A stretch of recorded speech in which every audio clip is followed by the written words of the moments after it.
our session for the new meat course on spiritual and reconstruction, and Sarah Bessie is our person, my favorite person, and she's about to be your favorite person. So, Sarah, if you could just say one thing to the people watching who are considering this particular me course on spiritual deconstruction and what does it really look to reconstruct, what would you say? Oh, I think probably the first thing I would say is you don't need to be afraid. That we are here for a good and generous conversation about this season of your life, that you're not as alone or as crazy as you may feel right now, or maybe as other people are making you feel. Yeah. And so this space that we have managed to create and bless, I feel it was a very sacred time. Yeah. That will hopefully serve you really well as you are continuing on your own journey. Yeah. And we're excited to be with you. Yeah, you guys, we couldn't have a better teacher. We couldn't. And so I can't wait to put this particular course into your hands.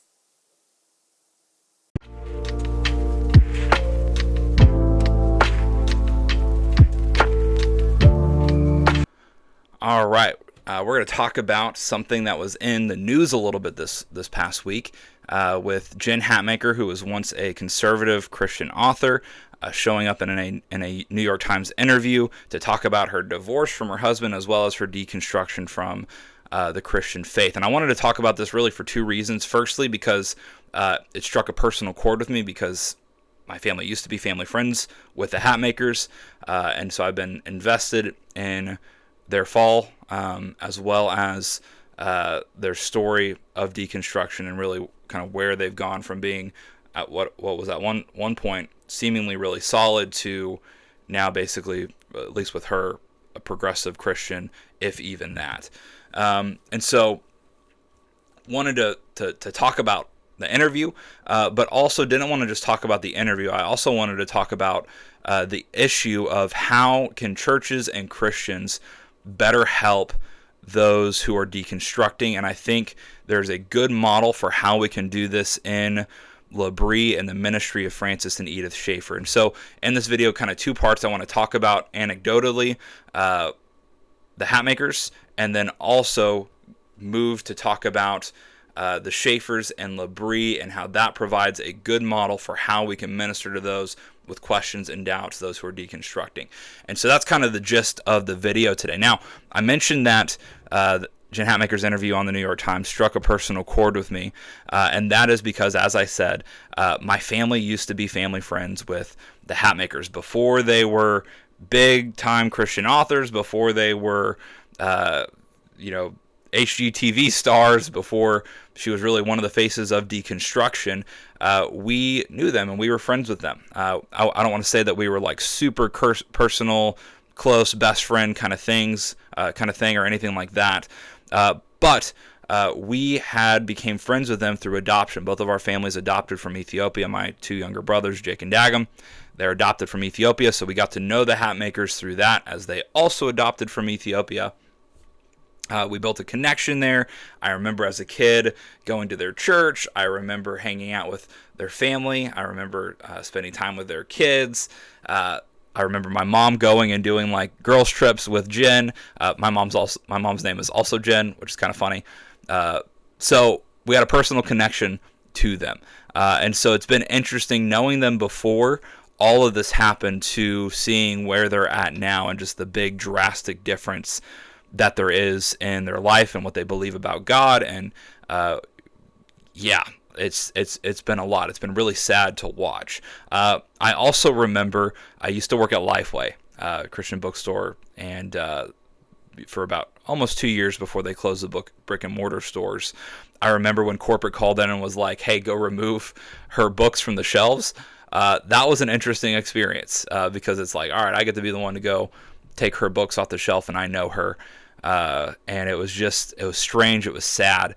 And so I've watched kind of her deconstruction journey, and I've got a lot of observations about it. I don't want to go into all of it.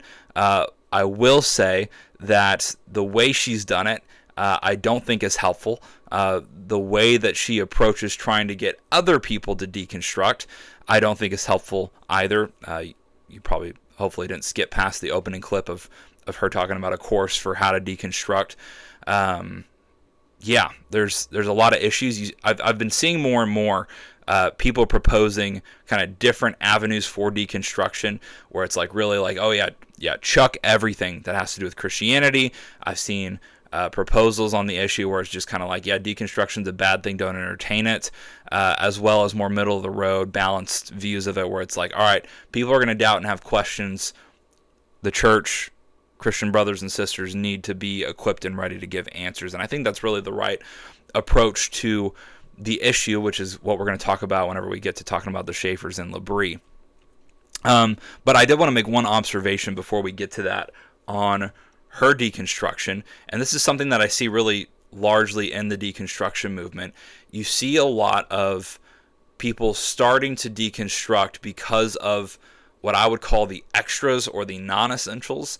And then they move from seeing these extras, these non-essentials, which could be abuses, could be legalism, could be beliefs that really aren't core to Christianity, that are maybe accretions or add-ons or confusions that obscure the gospel, things like that. And people start to deconstruct because of these extras, but instead of just deconstructing the extras that aren't essential to Christianity, they deconstruct the extras, and then they also deconstruct the essentials, and they end up with something that's not even vaguely Christian, which is what has happened, I think, with Jen Hatmaker. She mentions in the interview that purity culture is one of those things that kind of led her to want to deconstruct, as well as political issues as far as like race and sexuality and things like that, which is another topic that does fall more into the essential category. At least some of it does. Probably not the parts that she went to deconstruct, but that's another topic. That's not really what I want to get into. But she talks about purity culture. And so, like, I don't disagree that there's things in purity culture that are bad, that are unhelpful, that are weird, and that probably need to be deconstructed. But is that reason to deconstruct everything else? Is that reason to deconstruct a biblical understanding of gender? Is that a reason to deconstruct core tenets of the Christian faith? No. There's a way to deconstruct where it's, I'm getting rid of the extras, I'm getting rid of the abuses, I'm getting rid of the legalism, I'm getting rid of these additional weird beliefs that actually obscure the gospel, that aren't even biblical to begin with. I'm getting rid of these, but I'm leaving what's essential. That, I think, is a right way to approach deconstruction. And I think that the church, I think pastors, I think Christians who are mindful of this issue can be more helpful in this situation. I don't think you need to go and pay for her program on how to deconstruct, because I don't think it's going to help you deconstruct in a way that's constructive. I don't know if that makes sense, but I said it, and try and follow along with that. Connect those dots in your brain, I guess. So how can churches, how can pastors, how can Christians, how can Christian leaders better help those who are deconstructing, who are doubting, who are questioning their faith? I think we get a really good model for how to do this from the ministry and the life of the Schaeffers, specifically with their ministry at Labrie. If you watch my first video, the Schaeffers, Labrie, are really what inspired the creation of this YouTube channel. Shelter and Soapbox Labrie just means shelter. And so what I want to do is talk about how Labrie provides a model for how we can minister to those with questions and doubt. So let me give just a moment of like historical context for who the Schaeffers are and what Labrie is, so you can kind of get the gist of why this ministry would be helpful for ministering to those who deconstruct, why we should retrieve it as a model for how we minister to those with questions and doubts. Francis and Edith Schaeffer were Presbyterian missionaries to the Swiss Alps. They started a ministry there that still exists today called Labrie, which is the French word for shelter. Francis and Edith were both prolific authors. Francis Schaeffer was a really brilliant man. He was a Christian apologist, philosopher, theologian. Edith, likewise, brilliant, wrote a lot of really, really good books, outstanding author. She really excelled in areas like biblical hospitality, homemaking, beauty, art, anthropology, community, Christian aesthetics. That was kind of her wheelhouse. They both wrote for Christianity Today, things like that. Really amazing couple. Their ministry at L'Abri was specifically a ministry aimed at helping those who were Christians and that were struggling with doubts and questions, as well as answering doubts and questions or curiosity from those outside of Christianity, considering Christianity. And so hundreds of people every year would fly in to stay at L'Abri, which was basically like, I don't want to say a commune, but like a neighborhood that they ended up acquiring, where with multiple houses where people would come and they would stay and they would tend the garden, they would work, they would sit around the dinner table, and they would be able to ask their questions, express their doubts, and be met with real answers. Very different ministry, very cool ministry, very helpful ministry. Now, I want to give again context for how this ministry came about. This ministry and the style of ministry that they did at L'Abri was fueled by Francis Schaeffer's own struggle with doubt and questioning. And I don't want to be anachronistic here or anything like that, but the level to which Francis Schaeffer struggled with doubt and with questioning is really what we would call today, if it was happening today, if he was going through what he went through in 1951, 1952, and that kind of area of that kind of period of his life. If that was happening today, there's no doubt that it would be referred to as deconstruction. And it was his kind of battle with questioning and doubts that shaped how he wanted to minister to and help those who had questions, doubts, curiosities about Christianity. His battle with doubt in many ways led him to make a shelter for those who were what we would call deconstructing their faith. The first 5 years in Europe were very valuable in this way things would usually be judged. But I knew I was losing reality. And he said, Edith,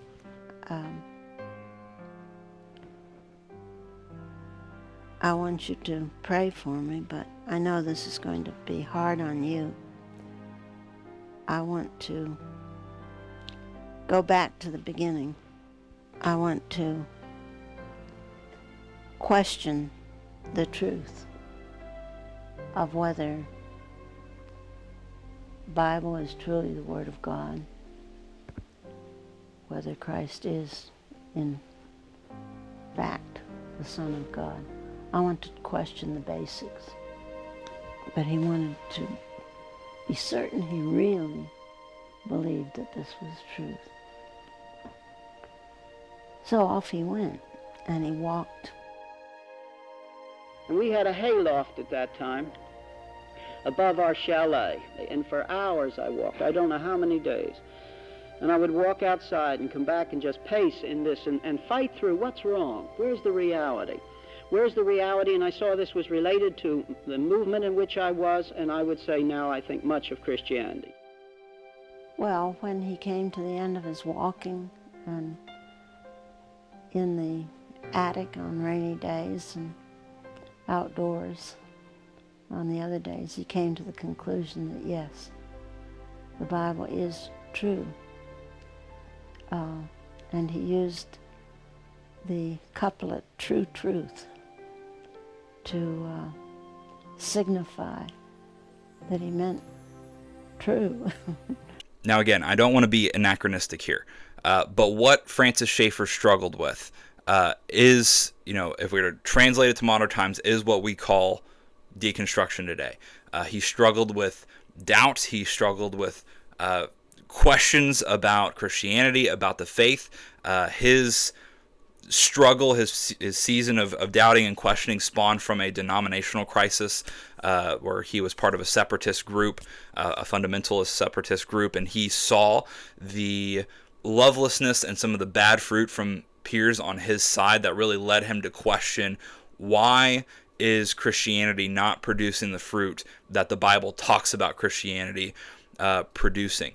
And so this led to him going through a really severe period of doubt and questioning, or what we would call deconstruction, in 1951 and 1952.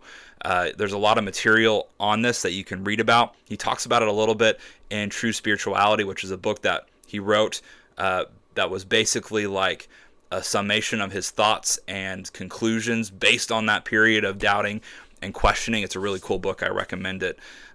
He writes in there, I think this is interesting. I wrote down this quote to bring up. He said, "I had to go all the way back to my agnosticism and think through the whole matter."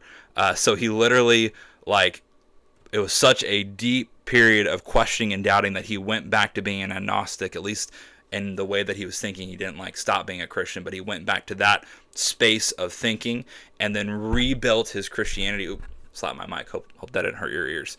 Rebuilt his Christianity, his thinking from there. Edith Schaeffer, his wife, who again is an amazing woman, she's got an autobiographical work called The Tapestry. It's a tome. It's a massive book. And she talks about this period in Schaeffer's life, and she mentions that Francis felt really torn to pieces by the lack of reality, the lack of seeing the results the Bible talks about, which should be seen in the Lord's people, end quote. And so, like, this was an intense period of doubt and questioning for Francis Schaeffer. He saw bad fruit. He saw a lack of fruit amongst his peers in Christianity in this kind of tense period in his denomination that led to the season of doubting and questioning, where he had to just go all the way back to where he was before he was a Christian, at least in his thinking, and then rebuild from there. And again, this is what inspired him to formulate and create the ministry of L'Abri. In fact, he even talks about in True Spirituality how if it wasn't for the book True Spirituality, as well as his period of questioning and doubting, if it wasn't for those two things, L'Abri wouldn't even exist. So his struggle with questioning and doubting shaped how he would minister to those who also had questions and doubts. And so, super interesting, I think. And I really resonate with this because I kind of, and I bring it up, maybe I'll make a video on kind of my whole journey at some point. It'd be quite the video, be quite long. But I resonate with this, right? You see bad fruit in the church, you see a lack of fruit in the church, and it kind of puts you in a place where you're like, man, is this real? Are the things that I believe true? Are the things that I believe true and able to produce the kind of fruit that the Bible talks about? And so it does it, whenever you see a lack of fruit and a lack of Christianity being what it's supposed to be, you see a lack of love. It does put you in a place where it's like, man, or it can put you in a place where it's like, man, is this true? And it puts you in a spot where it's like, all right, I do need to walk. At least for me, it put me in a spot where I was like, all right, I need to go and look at what I believe and see if they're actually from the Bible. These beliefs are actually from the Bible, because in my context, I'm not seeing the fruit that I would expect from Christians. And so Schaeffer, for me, was so impactful and influential on my life because his struggle in a lot of ways was my struggle, as far as like what led him to question and doubt, and then also just kind of this process of like, all right, I'm going to look at everything I believe and like really see if it's biblical and right. And so there's a model even in his own journey with questioning and doubting that I think is helpful for those who are quote unquote deconstructing, those who are going through questioning and doubting. He said this in True Spirituality, and I think this is a helpful quote, and quote starts here. He said, "Gradually, I saw that the problem was that with all the teaching I had received after I was a Christian, I heard little about what the Bible says about the meaning of the finished work of Christ for our present lives." Amen to that, right? Like, and I think that kind of goes back to what I was talking about with Jen Hatmaker, where it's like you get stuck on the extras, and instead of maintaining true Christianity, biblical Christianity, you get rid of the whole thing. Schaeffer realized that like the problem was that the kind of Christianity that he had seen and that he had been brought up with, it wasn't that Christianity wasn't true, it was that the flavor of Christianity he had was a gospelist Christianity, and that a gospelist Christianity needed to be what went. And I think that that's a really helpful observation. I think a lot of the things that lead people to deconstruct and question their faith and go a totally bad route with their faith is because they're in a context where they have a gospelist Christianity, and what they need is to not get rid of Christianity, but to put themselves in a Christianity that has the gospel and rightly applies the gospel to all of life. a gospelist Christianity is bound to have abuses. It's bound to have legalism. It's bound to have unhelpful extras. And so what we need is the gospel and a Christianity that is full of the gospel that's applied to all of life, not a gospelist Christianity with a bunch of add-ons that are unhelpful, destructive, and sometimes abusive. And so I think that that's a helpful observation. But nonetheless, I'm kind of just going on. I like that quote. I wanted to bring it up in the video. But with all that, that's kind of the context of what formulated the ministry of L'Abri. And again, you could read about this in more detail in like the Tapestry or True Spirituality, and really get into what happened with him. I mean, he would go like up in their loft and he would pace for hours, thinking through what he believed. I mean, he struggled with it, which is just crazy for, he's somebody who's so influential to evangelicalism and apologetics and all that he struggled so much and that he came out stronger on the other side. Just an amazing testimony, I think. So let's talk about L'Abri, right? So that's kind of the context of what formulated this ministry of L'Abri, where people could come with their questions and have their questions answered. What I want to do in this video, more specifically, and this is where we're going to get practical, is I want to give three things, I don't know if we could call them strategies or what, but three things that I think that we could retrieve from L'Abri to help us better minister to those who are struggling with deconstruction, so that we don't get more Jen Hatmakers, or so that people don't run to tools that are being offered by people like Jen Hatmaker. And so three tools that we can retrieve from L'Abri to better help us minister to those who are deconstructing, who are struggling with doubt, things like that. First thing that I think we should retrieve from L'Abri, from the ministry of the Schaeffers, is that we should retrieve a openness to questions and doubts and discussion. So Francis Schaeffer's ministry mantra at L'Abri was honest answers to honest questions. I've read quite a bit on this about how he kind of used, and I might even say weaponized, questions and doubts. It wasn't like people showed up and he was just lecturing. He was actually facilitating discussion at L'Abri, allowing for questions, responding to questions with questions, allowing people to put their doubts and their questions on the table, and then actually engaging with those things and not being shy about those doubts and questions, but taking them seriously and giving good, honest answers to what were genuine, sincere questions from people who were hurting and confused. And so I think that's a model that we should retrieve in how we minister to those who are in this situation. Aspirations have no fulfillment in the what isness of what is. Your aspirations damn you. And many of the young people who come to us understand this very well, because their aspirations of humanness have no fulfillment, if indeed the final reality is only material or energy shaped by pure chance. The universe cannot fulfill anything that you say when you say it is beautiful. I love. It is right. It is wrong. These words are meaningless words against the backdrop of this other worldview.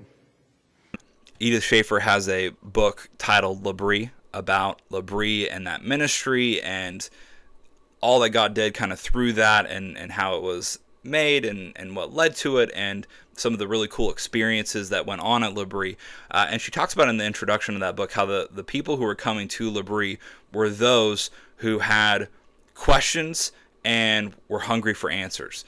And not only that, but on top of specifically Christians coming with doubts, with questions, wanting answers, you also had coming to L'Abri people of different faiths who were curious about Christianity, who wanted to come to a context where they could safely ask questions and have those questions answered. And so L'Abri not only had doubting Christians there, but also atheists, Hindus, Jews, Buddhists coming to be able to ask questions and have those questions answered. And so L'Abri was a place where you could have doubts, have questions, put them on the table, and get real, honest answers to those questions. I think sometimes churches and pastors get afraid of questions, get afraid of answering doubts. Maybe this is because they don't feel like they have the answers, or there's kind of an attitude that like doubts are such a bad thing that we shouldn't even entertain them. And by entertaining them, I'm allowing or facilitating doubting. I don't think that's what that does. I think, you see, when you look at the New Testament, you look at the disciples, they're even at the Great Commission, at the ascension of Christ, still doubting, still struggling with questions. So I don't think the attitude is, I don't think the attitude we should have is, if people are doubting and I'm allowing for questions to happen, that I'm encouraging doubting. I don't think that's what that does. I think what that does, what facilitating and answering questions and doubts actually does is it bolsters and builds up faith. It does. I don't think it encourages doubting. I don't think it encourages questioning. I think it encourages questioning for the end result of having questions answered and faith being strengthened and confidence in the Word of God being strengthened. I think that that's actually what happens. And so I think we need to take away from Labrie an openness to questions, an openness to discussion, an openness to letting people bring their doubts and being eager to give honest answers, giving good apologetic arguments, polemics to those questions, to those doubts, in order to bolster and build faith. I don't think we should be shying away from the questions that people have, the doubts that people have. I think we need to be building and encouraging a culture where it's like, all right, you're in church, you have these questions. Don't sit on that question and allow yourself to be pushed further away from Christ and the Bible. Come and ask those questions, and we're going to sit down and we're going to work through those questions together. I think that that's a much better approach than either being closed off or encouraging further doubting and questioning, right? I think the Schaeffers, I think Labrie hits a sweet spot where it's like, all right, you do have doubts, you do have questions, let's talk about them.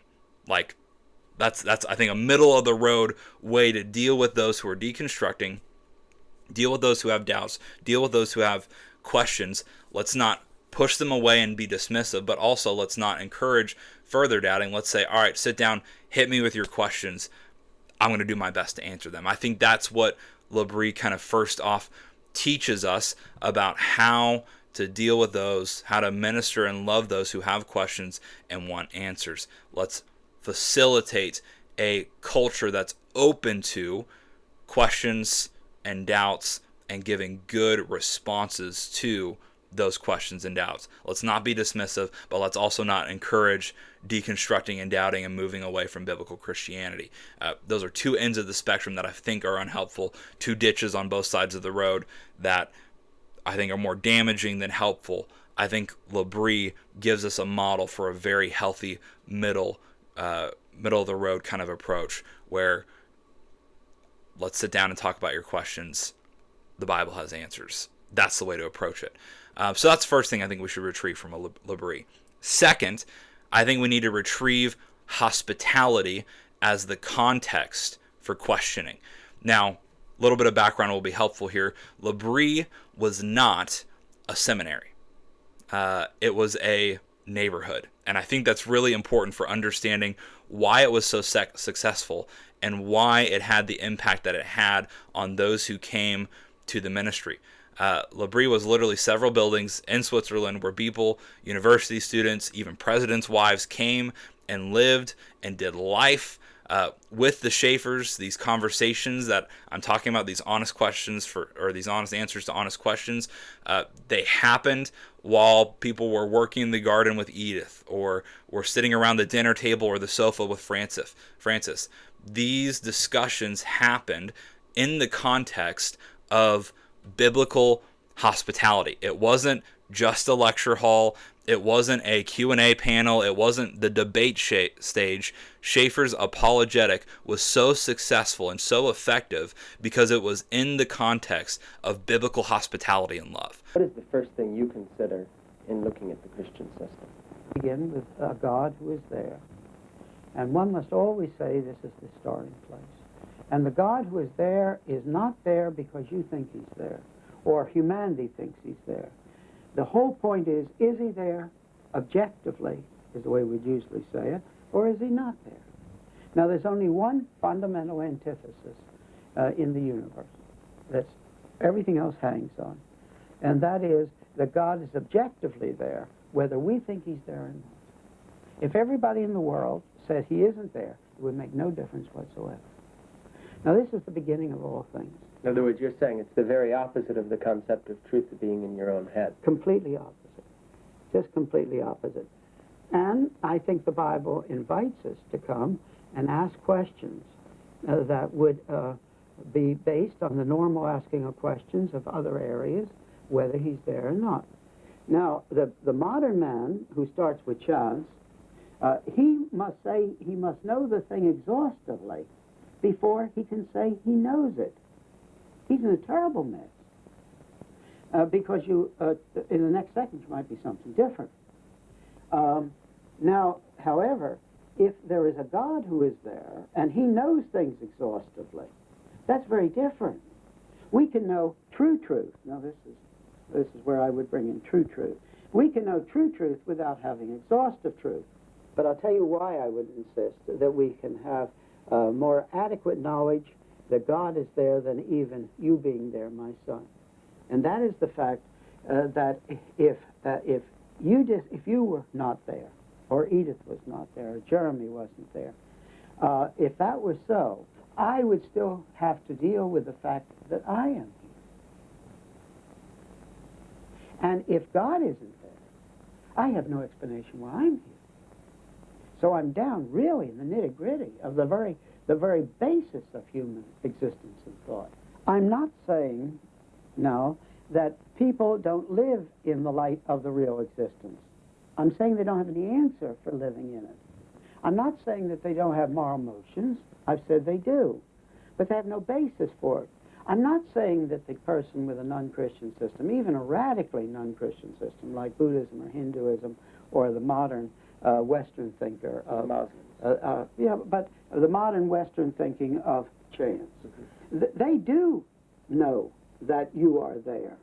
The only problem is they have no system to explain it. As a matter of fact, I would say this is their damnation. This is their tension, that they have to live in the light of existence, the light of reality, the total reality in all these areas. And they do live there, and yet they have no explanation for it. So the wiser they are, the more honest they are, they feel that tension, and that is their present hell. I believe it's a future hell, but this is their present hell. So therefore, the problem is not that they don't know that there's existence, but they have no explanation for it. In Brian Follis's book on the Schaeffers, he makes a really great assertion that the ultimate apologetics of the Schaeffers was love.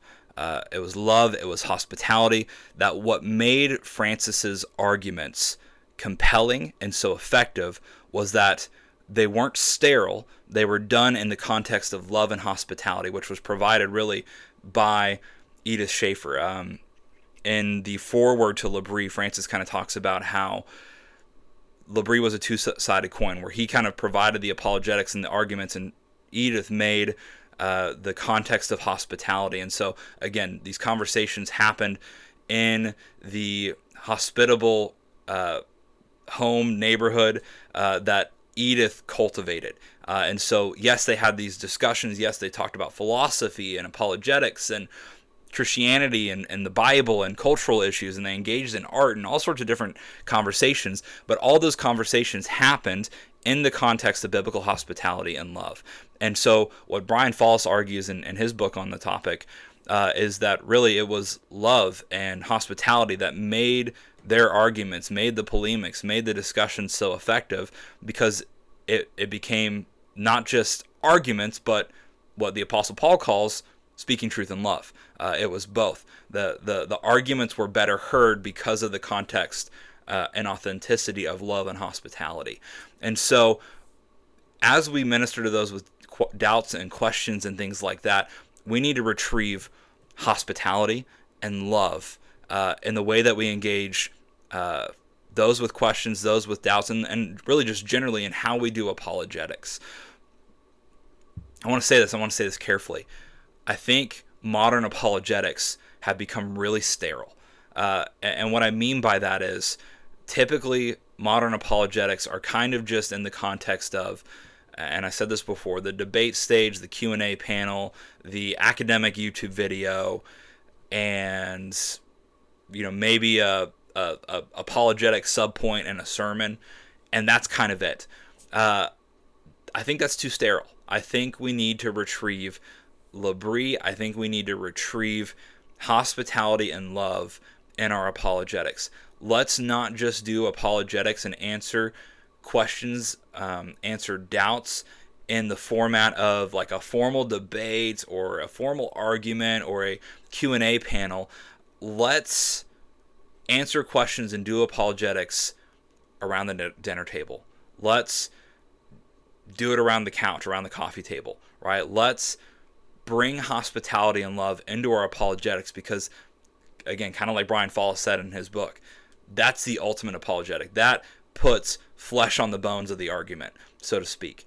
I think, and I've been watching this kind of unfold over the last really year with the, what we could call maybe advent of Wesley Huff on the Joe Rogan podcast and some of the other podcasts that he's been on, and just how appealing that's been to not just Christians, but also non-Christians.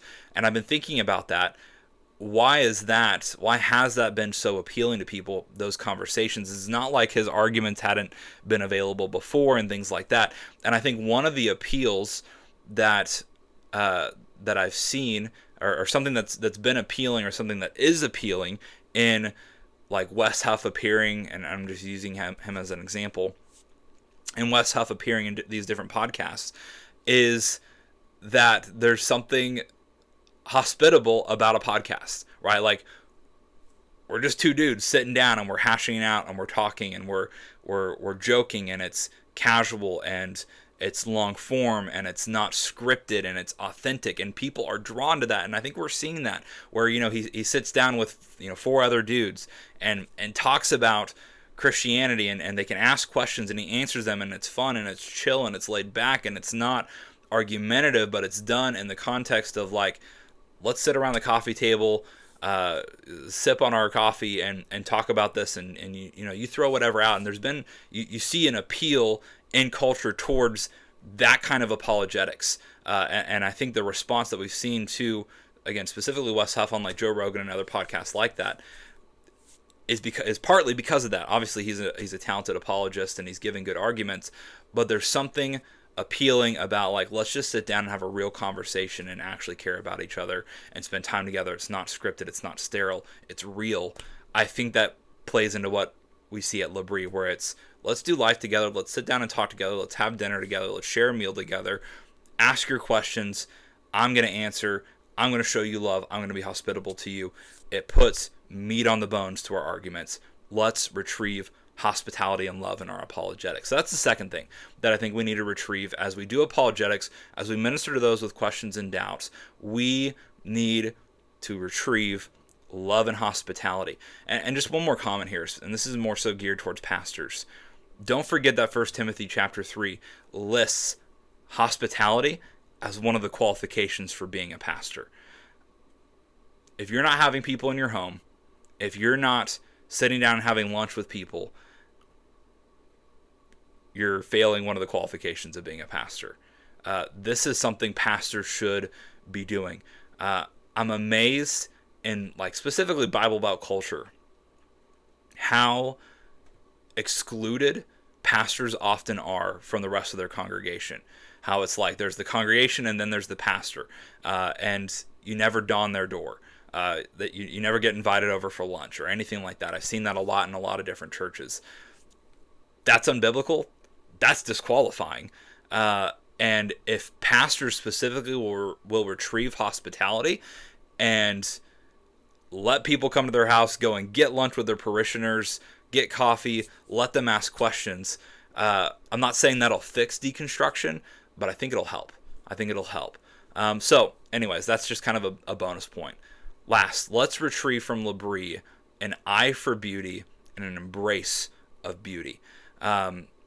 Christopher Talbot, on an article about Edith Schaeffer, or in an article about Edith Schaeffer and her hospitality, said this. He said, visitors to L'Abri consistently noted Edith's ability to practice hospitality in creative ways. And you can read about this also in Edith's own books and writing, specifically her hidden art of homemaking. She talks about like how to be creative and bringing beauty into your home. My wife loves that book from her. Just like simple things like keep flowers on your table, make some of your decorations. Don't buy them from a store, actually make them. Like, just infuse creativity into your home, into how you do hospitality, into your family life. Like, in every way, infuse beauty and aesthetics into how you live. And this is something that she brought to the ministry at L'Abri. She just took seriously beauty. And this came from really her understanding of anthropology and the Imago Dei. Again, you can read about this in some of her different books. She talks about it in her book, What is a Family?, where she talks about how every Christian is called to be hospitable and to care for strangers. She talks about how just like being community-minded and family-minded and aiming towards beauty and creativity is just part of what it means to be made in the image of God, part of what it means to embrace the Imago Dei. And so she talks about not just fostering community, but also bringing beauty and enrichment to everyday life. And as I noted with that article from Christopher Talbot, like, visitors noted that and they saw the beauty and it enriched their lives and it was important. And so I think something else, and this is kind of not as much of a main point as the other points, but something that I think that we should care about and think about is that we should retrieve beauty. Let's not be sterile in the way that we bring beauty and aesthetics to our lives. It's kind of been the thing in like modern, and this feels weird to bring up in this video, but like modern home design and like, how you decorate your home and how homes are styled up until recently really has been like very sterile, like white and black, and it just like feels unnatural. I don't know any other way to put that. Like, let's bring back beauty and like creativity to the home, where it's personable and it's cozy and it's real and it's authentic, and let's bring that into how we do life, how we do community, how we do hospitality, all of it. Let's embrace beauty, let's embrace art, let's embrace aesthetics. I think that really does add a dimension to life and the richness of life. And so I think that's something else that we see in L'Abri, an attempt to enrich the mundane. And I think that also adds to our apologetics. So, yeah, those are three things that I think we could retrieve from L'Abri. Retrieve honest answers to honest questions. Retrieve hospitality and love for your apologetics. Retrieve bringing beauty and richness to the mundane, to how we do hospitality. Those are things that I think if we grab onto will help us better minister to those who are deconstructing, who are doubting, who are questioning. Let's not turn them away and be dismissive of questions. Let's also not encourage just like ripping Christianity apart like Jen Hatmaker does. Instead, let's create a culture that says, all right, ask your questions. I'm going to love you. I'm going to walk with you through these questions and doubts. And let's do it in the context of hospitality and beauty, intentionality. That's what we need as we respond to deconstruction and as we do apologetics. That is something that I think is just so severely needed as we engage with these things. So, yeah, retrieve L'Abri. That's the takeaway today. If you're interested in studying this out more, I would just recommend pick up Edith Schaeffer's book, L'Abri. I think it's published by Crossway. Wonderful book, inspiring book. Really, that book is what led to me knowing about the Schaeffers, the help that I found in them as I kind of went through doubts and questions and deconstructing, as well as inspired this YouTube channel. So check out that book. I think I'm going to do a video on it a little bit more deeper later on. But there's a recommendation if you watch this video, you want more, that's a good place to go. Thanks for watching. Please like, please subscribe. It helps the channel out a lot. See ya.